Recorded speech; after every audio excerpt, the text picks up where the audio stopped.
Sejam bem-vindas, bem-vindos à segunda aula de EFT. A aula de hoje vai se centrar sobre saúde e, não sendo eu uma pessoa de saúde, nós falamos sobre o senso comum e aprofundando sempre mais a parte emocional. Não descurando, obviamente, e tentando procurar e entender todos os sintomas físicos que a pessoa tem. Então hoje, e devido a toda a situação que nós temos estado a viver, vamos falar sobre o nosso sistema imunitário. O nosso sistema imunitário, digamos que será a fortaleza do nosso corpo. É ele que nos protege de todas as doenças. E quando nós temos um sistema que não está devidamente protegido, tudo o que é vírus, bactérias e todos os outros que nos provocam as doenças, eles penetram nessa nossa fortaleza, nesse nosso castelo. O EFT, muitas vezes, consegue ser uma prevenção contra os ataques a essa fortaleza. E como é que ele faz isso? Exatamente prevenindo todas as emoções mal resolvidas dentro da nossa própria vida. Partindo do princípio, e como eu disse na primeira aula, todas as doenças têm por base um problema emocional não resolvido. De uma forma ou de outra, ele vai sempre se revelar no nosso sistema, no nosso corpo e na nossa mente. E então, para vos dar logo alguns exemplos, o nosso corpo tem várias portas de entrada. E quando nós deixamos essas portas de entrada abertas, deixamos abertas para que as emoções possam se revelar de forma física. São elas que nos vão dar o alerta para os problemas que nós muitas vezes não temos consciência deles. Qualquer doença vem nos revelar as nossas fraquezas emocionais. E quando essa doença começa a despontar, começa a aparecer, quando os primeiros sintomas começam a surgir, nós devemos e temos a obrigação para connosco de começar logo a resolver esse problema emocional que faz advir a doença. Se nós temos os sistemas de alerta, só temos que os utilizar. Quem tiver um sistema de incêndios em casa, logo que o alarme começa a tocar, a pessoa tem a tendência a ter que ir ver onde é que está o fogo para apagar o fogo. O nosso corpo funciona da mesma forma. Ele alerta-nos, ele dá-nos uma dor, ele dá-nos uma vermelhão, ele dá-nos uma comichão, ele dá-nos uma febre, ele tira-nos o apetite. Milhentas formas de sintomas que nós temos. Eu não me sinto bem, não sei o que é que eu tenho, não consigo isto, não consigo aquilo, parece que ando eu meia no ar. Tudo isto são sintomas de algum problema emocional não resolvido e não tratado. Mais adiante daremos alguns exemplos. E existe um livro que eu recomendo sempre a toda a gente, que se chama O Teu Corpo Diz Ama-te, da Luísa Bourbon. Eu recomendo vivamente a procurarem esse livro, a lerem, a verem, e com toda a certeza que vocês vão descobrir coisas em vós que nem lhes passava pela ideia. Todos nós sabemos que temos que ter uma vida regradada para ter uma boa saúde, praticar desporto, para quem tem a capacidade e tem esse gosto de praticar desporto, apanhar sol, ter bom descanso, ter uma boa alimentação. Isto faz parte do senso comum. Todos nós sabemos que quando cometemos excessos, o corpo vai dar de si. Quem é que não passou já por isso? Excesso de comida, fica-se mal do estômago, são as intoxicações alimentares, são as paragens da digestão. Quando apanhamos muito sol, são as queimaduras no corpo, são as esfoliações, é as noites sem dormir porque não se tem posição, não se pode ter água a cair e não se pode tomar um banho porque tudo dói. Quando se tem excesso de trabalho, começam as insónias, começa o cansaço, começam as dores de cabeça, começam as palpitações. Tudo isso são exemplos que todos nós conhecemos do nosso dia-a-dia. Não é preciso ser médico para saber que tudo o que é cometido em excesso nos vai provocar as doenças. Então, se eu cometo excessos, como é que eu, a nível emocional, que vou acumulando tanto trauma, tanto o ouvir e não falar, o engolir em seco, eu havia de ter dito e não disse. Tudo isto faz parte do nosso dia-a-dia. E muitas vezes aquilo que nós não falamos para fora, ele acumula por dentro. E muitas vezes isso tem a ver com a nossa própria perspectiva de vida. Há alturas que já vos aconteceu, alguém vos dar uma ou outra palavra e vocês se irritarem automaticamente, mas também existem outras alturas em que vos dizem exatamente a mesma coisa e vocês estão, nem aí. Qual é esta diferença? Porquê é que nós temos estas diferentes reações, às vezes ao mesmo problema, à mesma situação, ao mesmo evento? Exatamente porque o nosso cérebro naquela altura está com uma perspectiva diferente. Está de uma forma mais leve. Estamos com o pensamento no outro lado, numa coisa boa. O EFT ajuda-nos exatamente a encontrar esse equilíbrio e não deixar que determinadas situações, eventos, pessoas nos afetam daquela forma. Porque se elas nos afetam, é porque houve algo no passado que já me traumatizou para que aquilo me acontecesse. Nós, muitas vezes, conseguimos ver através do outro aquilo que está a precisar de ser resolvido dentro de nós. Se nós olharmos, e deixo-vos este exercício para vocês fazerem, se nós olharmos o outro como um espelho, aquilo que eu vou criticar, aquilo que eu vou julgar, é aquilo que eu própria faço, mesmo que não tenha consciência disso. Então, nesse momento em que eu me apercebo que estou a criticar, que estou a julgar, porque não perguntar a si mesmo, eu vejo-me assim, então, mas porquê que eu me vejo assim? Porquê que eu me estou a autocriticar? Isto é a forma como nós muitas vezes somos educados na sociedade em que vivemos, em que toda a gente aponta o dedo. E com toda a certeza todos vocês já ouviram a famosa frase: estás a apontar um dedo para o outro, mas estás a apontar 3 para ti. E nunca este ditado foi tão certeiro. E muitas vezes aquilo que nós dizemos do outro, nós precisamos trabalhar isso em nós. Isto é uma outra forma de descobrir quais são os nossos problemas emocionais. O que é que fez com que eu reagisse daquela forma?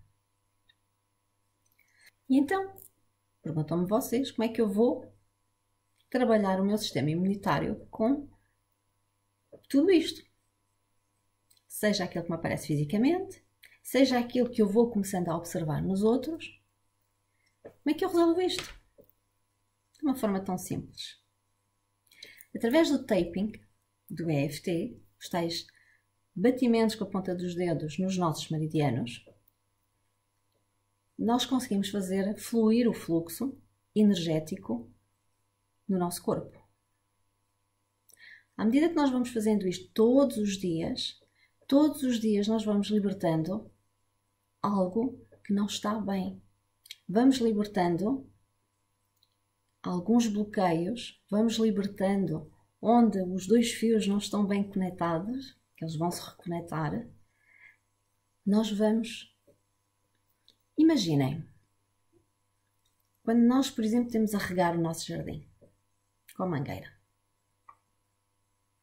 Nós pomos a água a correr para as plantas. Mas depois temos que ir fazendo os pequenos regos para que elas atingem as plantas todas. Aqui fazemos a mesma coisa. Nós vamos abrindo o caminho para que a corrente do nosso fluxo consiga chegar a todo lado e consiga passar de um lado para o outro. Se nós no nosso jardim tivermos uma pedra a bloquear ou um bocado de terra, nós retiramos a terra para que o fluxo da água vá. Assim como os rios fazem. Os rios vão contornando até furar, até chegar ao mar. E é exatamente isso que nós fazemos no nosso corpo para ajudar o fluxo energético a fluir e a provocar um reforço desta nossa fortaleza em termos de sistema imunitário. Quando nós fazemos isso, a primeira coisa que começa a acontecer é sentirmos o nível de stress a diminuir. E quando o nosso stress começa a diminuir, quando o nosso sistema nervoso começa a ficar mais calmo, o que acontece? Começamos a sentir melhor, mais bem dispostos, mais alegres, já pomos um sorriso no rosto. E por isso é que a EFT é tão poderoso de uma forma tão simples. Qualquer pessoa pode aprender a fazer isto. Qualquer pessoa aprende a fazer o taping e depois a colocar algumas palavras para ajudar o fluxo.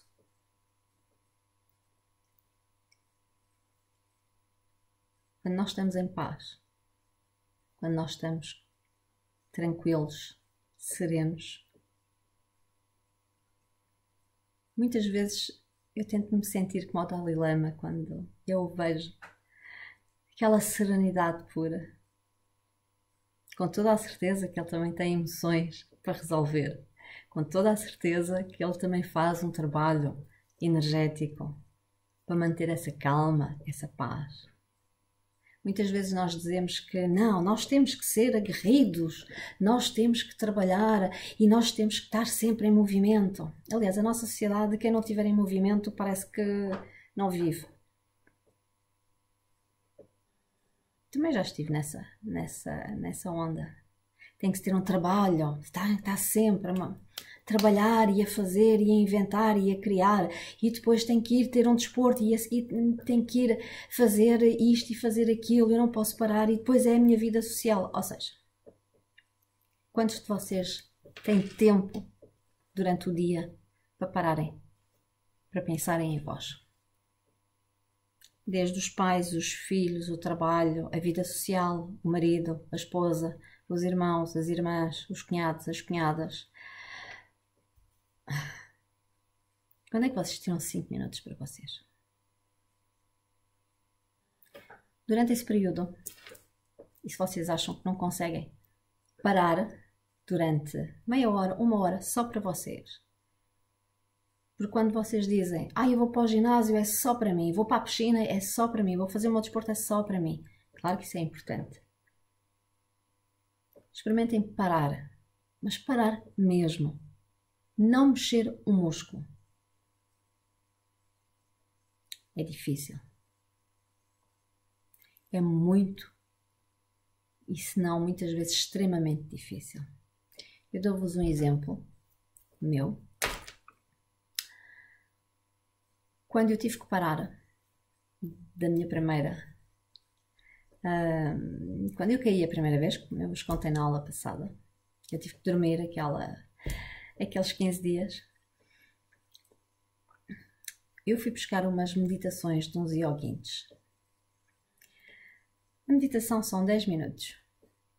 Eu posso vos dizer que eu levei um ano, ia fazer todos os dias, quando ia para a cama, aquela meditação.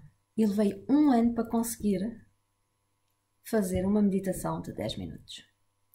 Tal era o aceleramento do meu cérebro. O meu corpo caiu, parou, tive que descansar. Fui obrigada a tirar o relógio para deixar de estar nos timings como eu estava sempre. E levei um ano com uma meditação de 10 minutos para que o meu cérebro começasse a acalmar. Porque, infelizmente, nós estamos todos viciados em adrenalina. Nós precisamos de alimentar essa adrenalina. E o que é que essa adrenalina faz hoje em dia? Quais são as doenças todas comuns que hoje em dia passa por toda a gente? É os diabetes, é a tensão alta, são os AVCs, são os cancros. Todas essas doenças são as tais ditas doenças modernas. E são modernas porquê? Por causa do nosso ritmo de vida.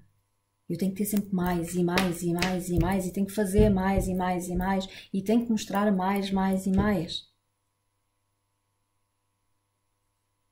Quem é que está errado no meio disto tudo? O que é que está errado no meio disto tudo? É a nossa forma, hoje em dia, de viver a vida. E nós passamos isso para os nossos filhos, e nós passamos isto para os nossos netos, e nós passamos isto para toda a gente que está à nossa volta. E todo o ritmo começa a ser alucinatório. E depois admiramos. E depois, cá dentro nós sabemos, epá, eu preciso de parar, eu quero dormir, eu quero de férias, eu quero... Quem é que vai de férias? Quem? Não preciso de pelo menos 15 dias de férias, porque os primeiros 8 dias é para parar, para entrar em modo de férias. Nós precisamos de 8 dias para entrar em modo de férias. E normalmente os últimos 8 dias é que nós conseguimos usufruir dessas férias. E sobretudo quando nós vamos para algum lado. Porque a primeira semana ainda estamos no ritmo. É fazer o pequeno almoço e a ir e a andar e a ir até à praia e tem que ir tomar banho e tem que ir ver e tem que ir fazer e tem que ir... respirem, parem, respirem. Não façam só isso quando tiverem os 15 dias de férias, porque muitos de nós não temos os 15 dias de férias, temos 8 dias, tiramos 8 dias hoje, tiramos 8 dias daqui a um mês, tiramos 8 dias. Não há tempo. Permitam-se ter tempo.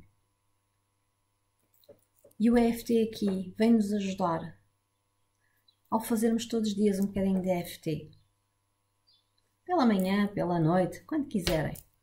Aqueles 10 minutos, não, vamos sempre fazer uma rodada. É como quem faz uma meditação. Nós fazemos uma meditação, 10 minutos, um quarto de hora.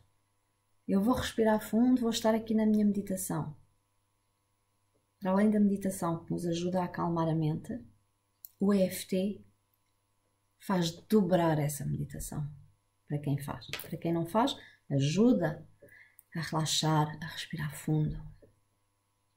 A não entrar nesse frenesim de vida que nós temos tido nos últimos anos. Uma coisa boa que a epidemia fez é que obrigou as pessoas a parar. E se vocês repararam, o primeiro 15 dias, 3 semanas, toda a gente em casa, via-se toda a gente. Para já, toda a gente a fazer limpezas em casa, o que eu acho ótimo, porque a higiene é fundamental. Faz-se aquelas limpezas que normalmente não se tem tempo para fazer. Depois de se limpar a casa toda, ok, o que é que eu vou fazer? Começaram todos a fazer cozinha. Ótimo, foram aprender receitas novas. Muitos doces, definitivamente.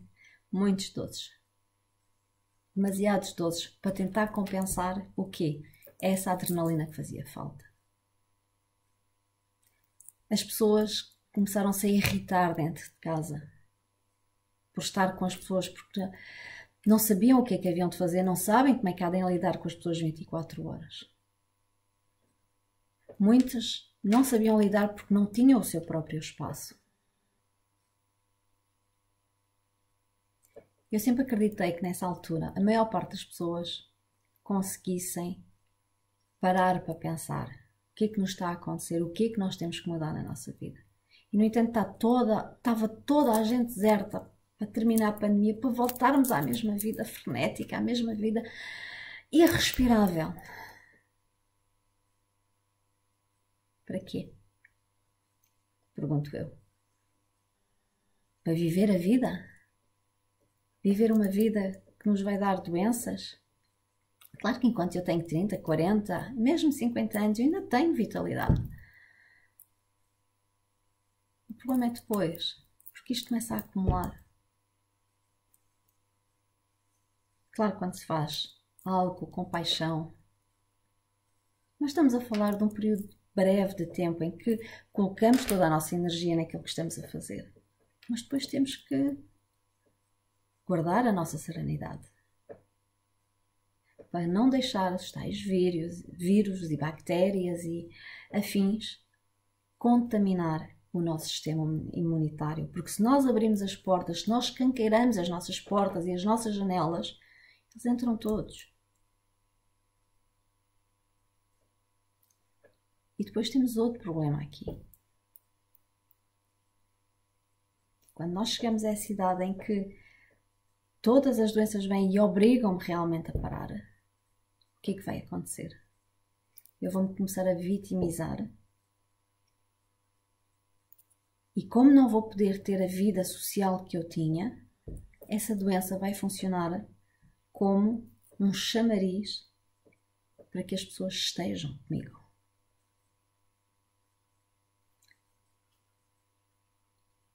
Eu tive uma senhora nas minhas consultas, um doce. Tinha dores em todo lado. Tinha tudo o que era doenças. Sofri imenso. Tivemos a primeira sessão. Todas as dores que ela tinha. Logo na primeira sessão, a maior parte delas desapareceram quase todas. Na segunda sessão, nós tiramos o resto das dores todas. Tratamos dos problemas de saúde que ela... Depois foi ao médico e o médico retirou-lhe a medicação que ela estava a tomar porque já não tinha. E no final dessa segunda sessão, ela já só tinha uma dor num braço. Eu, pronto, Dona Maria, nome fictício, vamos, então a última dor do braço, vamos pôr o braço a funcionar. Vamos pô-lo a ganhar força para conseguir movimentar o braço. E a senhora virou-se para mim e disse: "Oh menina, não, deixa-me ficar com a minha dor no braço." "Oh, Dona Maria, então já está tão boa, já conseguimos tratar de tudo, já está aí, já anda, já pode ir ao cinema, já pode ir tratar das suas flores, já pode ir a tomar café com as suas amigas, já pode ir beber o seu chazinho às 5 da tarde e ainda quer ficar." "Não, menina, é que eu preciso da minha dor para que os meus filhos me venham visitar." E isto é outra tristeza e é outra realidade. Muitos de nós também encaramos e olhamos. Esta solidão, por causa da vida frenética que nós temos, e não temos tempo para a família. O que aconteceu à Dona Maria? O que acontece com a maior parte dos nossos idosos? Eles começam a ficar doentes. Deixam de ter essa vontade de viver porque já não conseguem fazer nada. Quantas vezes nós ouvimos a expressão: enquanto eu podia, eles vinham, faziam, aconteciam, agora não posso fazer nada, nem sequer me visitam. E estamos a falar dos idosos, mas se pensarmos nas crianças, nos adolescentes, quando eles ficam doentes, porquê que há crianças que estão tanta vez doentes? Porque requerem e precisam da atenção. Nós não temos tempo para isso. E, no entanto, a criança ficou doente. E requer os nossos cuidados naquele momento. E nós, nessas alturas, temos que parar para pensar e perceber porquê. Porquê que aquela criança, todos os meses, ou 2 em 2 meses, está doente, está de cama? Porquê que aquela criança desenvolveu esta doença ou aquela?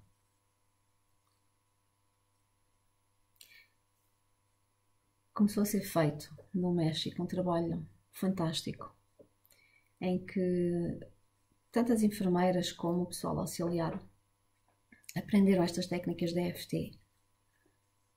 E estamos a falar da secção da pediatria. E eu lembro-me delas estarem a trabalhar com as crianças na pediatria e diziam elas que viam melhoras, que era uma coisa fantástica. Pequenas coisas. Aplicar a técnica da libertação emocional em crianças, que libertava e que só isso tratava muitas vezes 50% do problema da doença. Foi um trabalho lindo que foi feito e penso que elas ainda continuam hoje a fazer. Eu já perdi o contacto com elas, mas eu penso que ainda hoje elas fazem. O quanto nós poderíamos dar às pessoas que são voluntárias, às pessoas que trabalham na saúde, ou às vezes basta sermos amigos de alguém que está e poder aplicar na outra pessoa. E poder fazer com que essa pessoa se sinta pelo menos 25% a 50% melhor do que aquele que está. Como eu disse na primeira aula, o EFT não ressuscita células. O que já está morto, está morto. Mas quanto nós podemos dar a todo o resto das células, a todo o resto do fluxo energético que nós temos, às vezes limpando apenas com uma sessão ou com 2 sessões de EFT. A qualidade de vida que nós podemos ter. O deixar os julgamentos, o criticismo, deixarmos a vitimização e começarmos a viver. Muitas pessoas não querem deixar de ter esses sentimentos porque pensam que vão ficar vazias. O medo do vazio leva-nos muitas vezes a não fazer, e eu quero esta minha zona de conforto, porque eu sempre vivi assim. E como eu já vos disse, o EFT não nos dá o vazio. O EFT dá-nos a ausência do problema. Tal é que nós nem sequer pensamos nisso. Em termos de saúde, o que é melhor do que isto? Vou-vos dar outro exemplo. Nível alimentar. Muita gente tem problemas de peso. Aliás, a sociedade moderna tem o problema de peso. Em Portugal, nós tínhamos o famoso ditado de gordura formosura. Só quem apresentasse. Eu lembro-me que quando era miúda, a minha mãe era magra, eu era magra, e muita gente na aldeia dizia que o meu pai nos dava fome. Simplesmente porque éramos magras. Então nós passávamos fome. Lá porque nós não comprávamos, ou a minha mãe não comprava aqueles bolos todos, os iogurtes. Eu nunca comi iogurtes, não gosto de iogurtes do leite. E então, como nós não comprávamos essas coisas, e como nós não éramos gordas, formosas, nós passávamos fome. Estes conceitos, quer queiramos, quer não, muitas vezes nós queremos estar mais fortes. Não, porque uma mulher forte, um homem forte, é um homem com consistência, é uma mulher com consistência. Tem a capacidade para trabalhar, tem maior fortalecimento para poder realizar os trabalhos que tem que realizar. Uma pessoa que é magra é uma pessoa fraca. Isto são conceitos, são padrões mentais da nossa sociedade. Felizmente já estão a mudar com os ginásios que vieram dar. Só que os ginásios depois também vieram a dar as proteínas e tudo aquilo que o pessoal toma para ter aquele aspecto também demasiado. Os tais exageros que nós falávamos. Mas em questão de perder peso, o EFT, por exemplo, consegue chegar ao cerne da questão do porquê que o nosso corpo engorda. Há pessoas que dizem que até só com água que engordam. Inclusive, houve uma médica uma vez que me estava a fazer exames e ela própria dizia: eu não sei mais o que é que faço, eu só bebo água e mesmo assim engordo.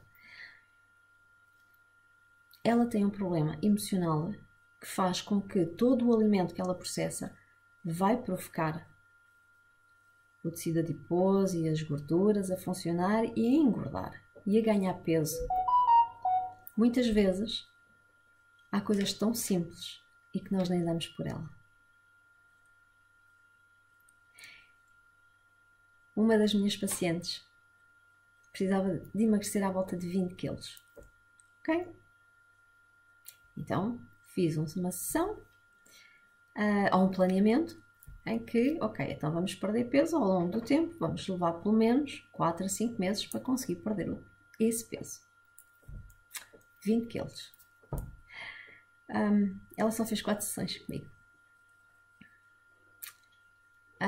Eu posso dizer que na altura até me assustei. Fizemos uma sessão, as 2 primeiras com 15 dias de intervalo e depois fizemos as outras 2 com mais 2 meses. Ao fim de 4 meses já tinha perdido os 20 quilos. Não deixou de comer. Ela continuou a comer tudo aquilo que comia. Dietas. Claro que ela já por si não comia coisas com gordura, já não comia fritos, pronto. Só comia muitos doces. Ela não podia deixar de comer doces. E então nós fomos ao cerne da questão com essas 4 sessões. E no final ela descobriu que comia porque tinha medo que faltasse. Porque na infância, acontecimentos da vida, dos pais, da forma como viviam, faziam com que ela tivesse a noção de que eu tenho que comer hoje porque amanhã pode não haver. E no momento em que ela descobre isto, todo o resto começou a fazer sentido. E todos os doces que ela comia, para não se estragarem, porque eu não posso deixar estragar os doces porque acabou por já não lhe fazer diferença. E ela deixou de comer os tais doces todos. E só o facto de deixar de comer esses doces todos os dias, os 20 quilos foram-se assim. E não lhe fizeram diferença ao corpo, porque aquilo era só o que tentava compensar. Ela já fazia algum exercício, porque ela subia e descia as escadas todos os dias, inclusive para a casa dela. Começou a fazer alguns passeios à beira-mar, por exemplo, para ajudar a continuar a ter o apetite, em caso de perder o apetite por causa de falta de açúcar. Mas deixou de comer os doces. Ela perdeu os 20 quilos, nunca mais os voltou a ter. Claro que eu disse-lhe que às vezes pode voltar, claro, há certas situações em que às vezes pode voltar o gatilho, pode-nos voltar a fazer cometer os mesmos erros, mas aí nós já estamos atentos, então ok, então o que há mais aqui para poder tratar? Se esse gatilho voltar, então há mais alguma coisa aqui à volta desta história que ainda falta resolver. Por exemplo, se isto voltasse na situação dela em que eu tenho que voltar, então provavelmente não era só ela comer pela falta de haver para amanhã, mas se calhar um dos progenitores podia lhe dizer: não comas, não vais comer porque tem que dar para os outros. Ou seja, tu podes passar fome. Tens a obrigação de passar fome para que os outros também tenham. Isto é uma outra situação hipotética que pode acontecer, para vos dar um exemplo. Então, como vemos, todas as nossas emoções são condicionadas pela nossa mente. Um outro ditado: mente são, corpo são.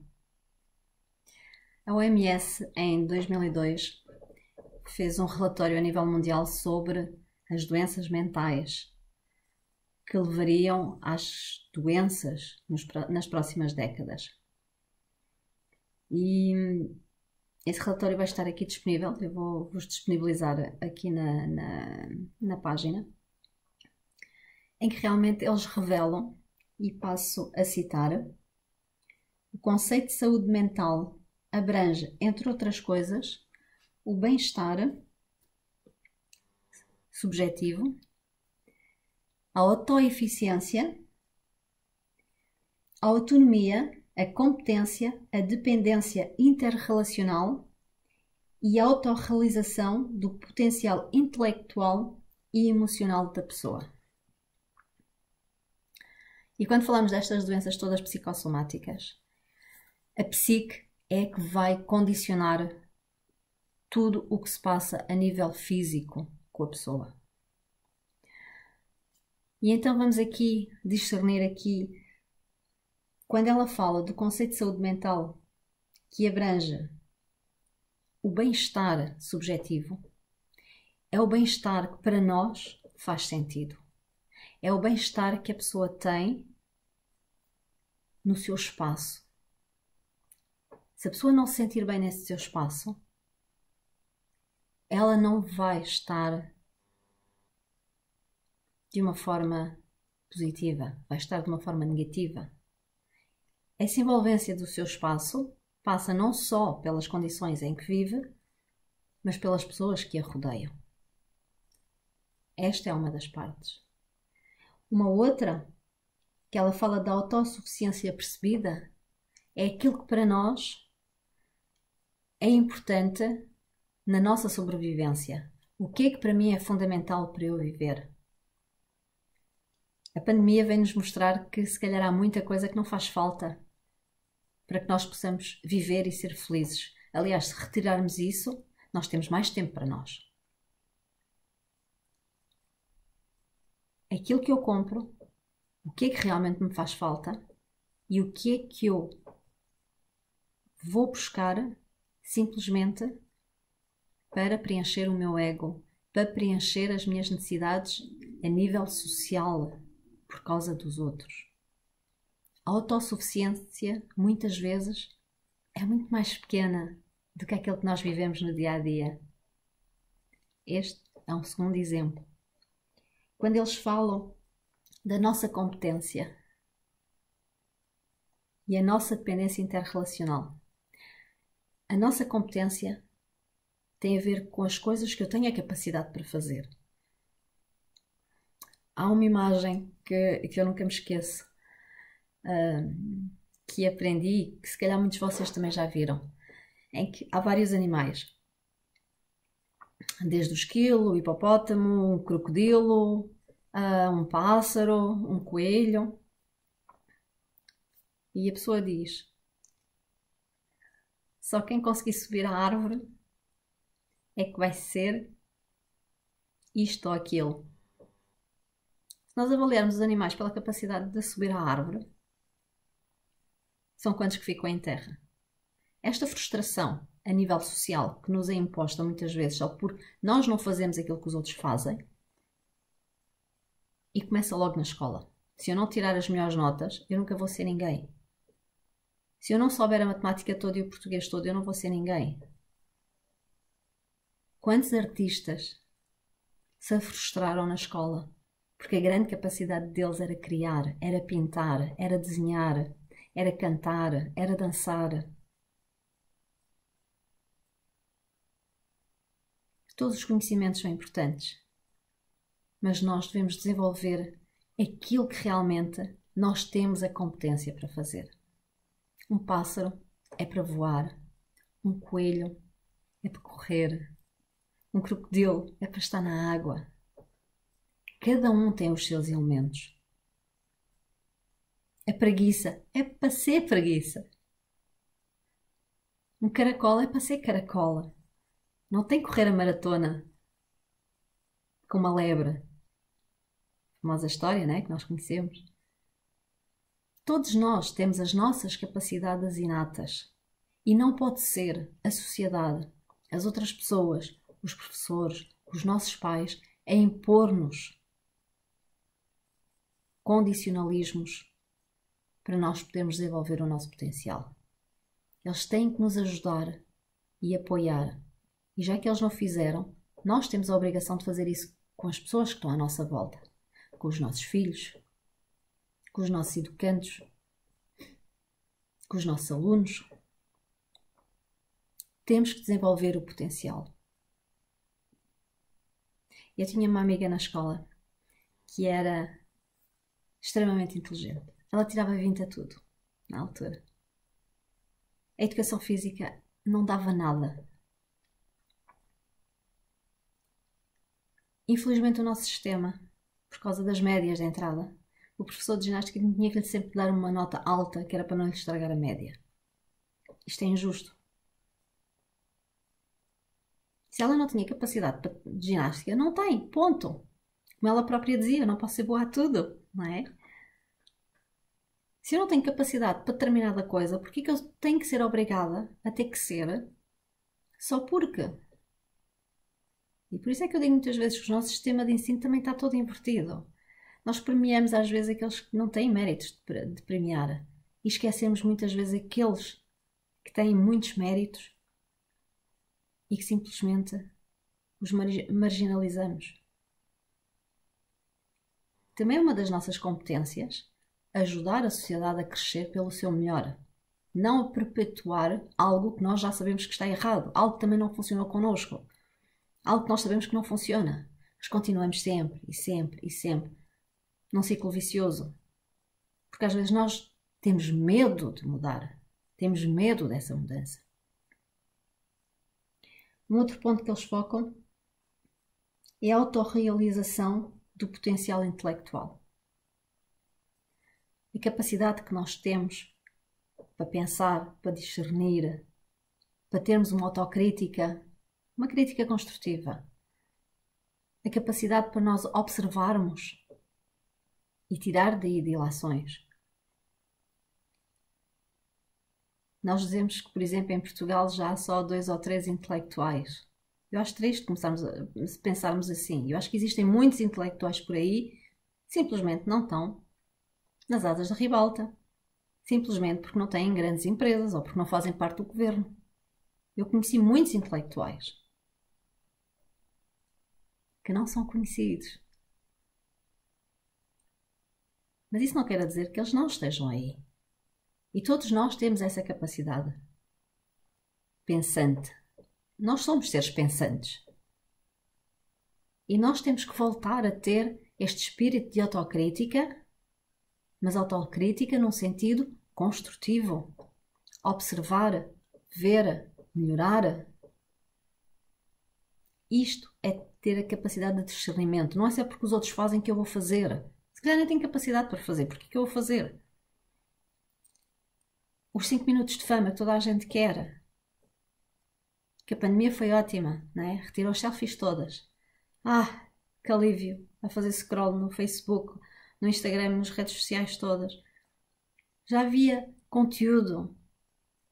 Acho que nunca, nesta altura, aprendemos tanto como nesses 2 meses, porque toda a gente ia buscar coisas porque foram ler, porque leram um livro, porque viram um documentário, porque viram um programa. E debatiam e comentavam sobre isso.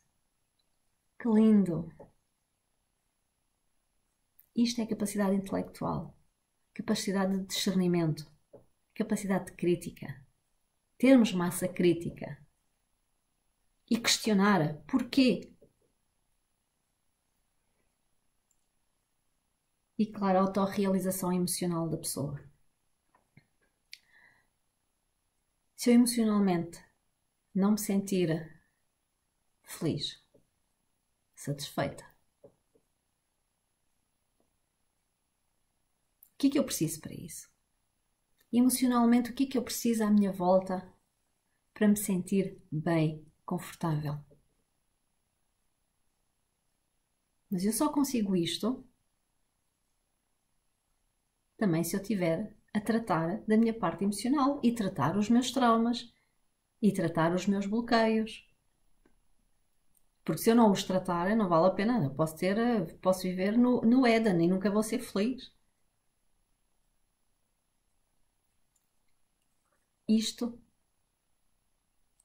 é amplamente debatido na OMS, porque realmente impõe-se nas próximas décadas a depressão, o esgotamento, as doenças mentais vão ser um grande foco. Para além das doenças físicas, que ainda há pouco falámos sobre elas, vamos ter os graves problemas a nível mental das pessoas. Nunca se venderam tantos ansiolíticos como hoje. Porquê? Eu preciso estar bem para fazer, eu preciso estar bem para fazer. Eu preciso estar bem porque tenho que fazer e acontecer. Estes nossos padrões de vida também têm que ser alterados. E muitas vezes nós não damos por ela. Tratando com o EFT, eu própria me vou reconhecendo. Eu própria vou vendo, afinal, o que é que me faz feliz. Porque se eu retirar os meus traumas, se eu retirar aquele que me fez ficar assim, ou ser assim, eu vou ser e ter a possibilidade de ser eu mesma. E nós temos a obrigação de ser felizes. Nós estamos cá na Terra para ser felizes. Podem-me dizer, isso é tudo muito bonito, mas eu preciso de comer para comer. Ok? precisa de comer para comer. E quanto dinheiro a gente gasta em coisas que não fazem qualquer sentido? Quem está na saúde e trabalha na saúde tem que começar, ou aliás, tem que deixar de dissociar a doença física da doença mental, da doença emocional. Durante o século XX e agora no início do século XXI, nós separamos completamente as coisas. Mas está na altura, já que a maior parte de nós já começa a ter um entendimento diferente e começa a entender que se eu não estiver bem fisicamente, eu não vou estar bem, nem mentalmente vou estar bem. Então nós temos que incluir as emoções nos nossos tratamentos. Porque senão nós nunca vamos sair daqui. Nós, como sociedade, nós nunca vamos conseguir prosperar. É claro que isso faz com que nós deixamos às vezes de ter que lidar com certas pessoas com quem nós lidamos. Deixamos de ter que viver da forma como nós vivemos. E será que isso é assim tão mau? Se eu conseguir ser feliz, não é muito melhor do que eu passar os meus dias miseráveis e passar os dias a vitimizar-me? A culpar os outros, a culpar o mundo? Não, eu sou 100% responsável por mim mesma.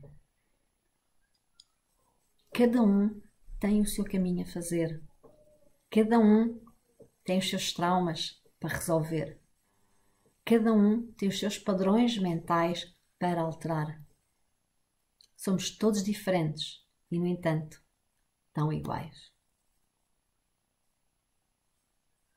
E o EFT vem exatamente provocar esse desconforto para que nós possamos alterar a nossa própria maneira de estar e de viver. Se não queres mudar, isto não é para ti. Se queres continuar a ser miserável, ótimo, continua. Esta formação não é para ti. Estas aulas não são para ti. Agora, se tudo aquilo que eu disse até agora faz algum sentido, então aprofunda. Junta a tua parte física, a tua parte mental e a tua parte emocional. Vendo o quadro todo, consegues ter um tratamento de fundo. Precisas de um médico? Sim. Precisas de um psicólogo? Provavelmente sim. Precisas de um terapeuta? Provavelmente sim. Terapeuta emocional. Para trabalhar estas emoções. Porque há muitas terapias ótimas que nos ajudam a ter o fluxo. Mas não é só ter o fluxo. Nós precisamos tratar a emoção e o sentimento que nos levou àquela condição, àquele estado. E por isso é que o EFT é tão importante. É o 2 em 1. Faz o fluxo fluir e com a reprogramação neurolinguística nós conseguimos repor a nossa verdade e a nossa felicidade. A interpretação que cada pessoa dá à sua doença normalmente tem sempre a ver com também a sua condição social. Um exemplo que já falámos há pouco, quando nós comemos muito. Uma pessoa com mais meios poderá dizer: estou farta, estou enfadada, estou mal disposta, preciso de um chá, preciso de um comprimido para ajudar a digestão. Mas se calhar uma pessoa com menos recursos vê essa situação e diz: estou farta, estou de barriguinha cheia, sinto-me bem porque estou cheia, tenho o meu estômago cheio, não vou passar fome. E encara isto de forma diferente. A emoção é diferente. Uma pessoa com mais recursos vai sentir isto de forma mais negativa. Uma pessoa com menos recursos vai ver isto de uma forma mais positiva. E só isso, a própria emoção de cada um, com situações iguais, é diferente. O conceito daquele com menos recursos é o ter medo de passar fome, e então eu estou bem, estou cheio, estou alimentado. O da pessoa com mais recursos, eu podia ter comido menos, exagerei na dose, não devia ter comido tanto, porque agora estou mal disposto. A emoção é diferente. Entendem porque que em situações muito similares ou parecidas, cada um tem uma perspectiva diferente. E cada um tem que tratar a sua emoção de forma diferente. Nunca uma única emoção é igual para duas pessoas. Jamais. Cada um é que sabe dentro de si qual é a melhor forma para tratar. Porque só essa pessoa sabe aquilo que sentiu. Eu não posso dizer, tu estás a sentir isto ou a sentir aquilo, a tua emoção é esta. Eu não tenho essa capacidade. Só a própria pessoa é que tem a capacidade para poder fazer isso. E se ela tiver estas ferramentas e se tiver estas técnicas, mais facilmente vai conseguir diluir tudo isto. A doença manifesta-se sempre numa altura de fragilidade emocional do indivíduo. Quando a pessoa está emocionalmente, e às vezes pode não ter consciência disso, quando o indivíduo está emocionalmente mais frágil, normalmente é quando as doenças aparecem. Porque elas até podem já lá estar. Estão a cozinhar lentamente. E logo naquele momento em que eu consigo abrir, é que eu abro a porta, porque emocionalmente eu estou frágil, aí está a doença a aparecer. A mostrar-se, a ser visível. Quando o seu sistema imunitário enfraquece. Quantas vezes nós estamos tão bem e temos uma vida maravilhosa e de repente, tal. Alguma coisa acontece e aparece. E de onde é que isto veio? Agora que eu estava tão bem. Estava? Se calhar não. Se calhar essa acumulação veio porque eu permiti. Porque eu deixei que essa acumulação, as tais doenças psicossomáticas que nós falamos tanto, a acumulação de tudo isso fez com que naquele momento ela me acontecesse. Porque eu não tratei dela antes. Eu não. Estou bem, estou ótima, não preciso de fazer nada. Se calhar nós precisamos e nem sequer temos consciência disso. Porque só mais tarde é que ela vai ser revelada. Por isso é que, quando se chega a uma certa idade, é quando as doenças aparecem todas, não é? A velhice é um posto. Já leio tudo. Porque é a soma de várias situações em cima de várias situações. E chega a um ponto em que já não dá mais. Elas têm que expandir para algum lado. E há sempre eventos mais traumáticos na nossa vida.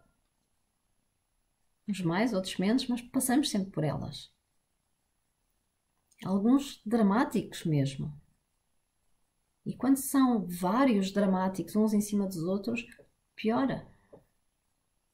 A nossa frustração, o nosso medo, a nossa insegurança são das maiores, a nossa falta de autoestima são as maiores raízes das doenças.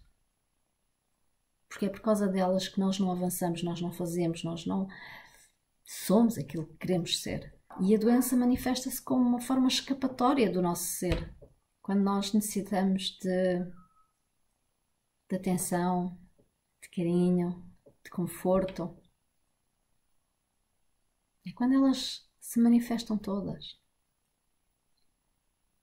Exatamente por causa do tipo de vida que nós temos. Desta aceleração em que tempo é dinheiro, a famosa frase destes últimos 2 séculos, tempo é dinheiro. Não. Tempo é vida. E este é um dos conceitos mais difíceis de desenraizarmos de dentro de nós. E nós, quando deixamos de ter isso, temos medo de sentir o vazio. Se eu deixo de sentir a dor, o que é que eu vou sentir? Então não, eu prefiro ter a dor porque eu já estou habituada a ela.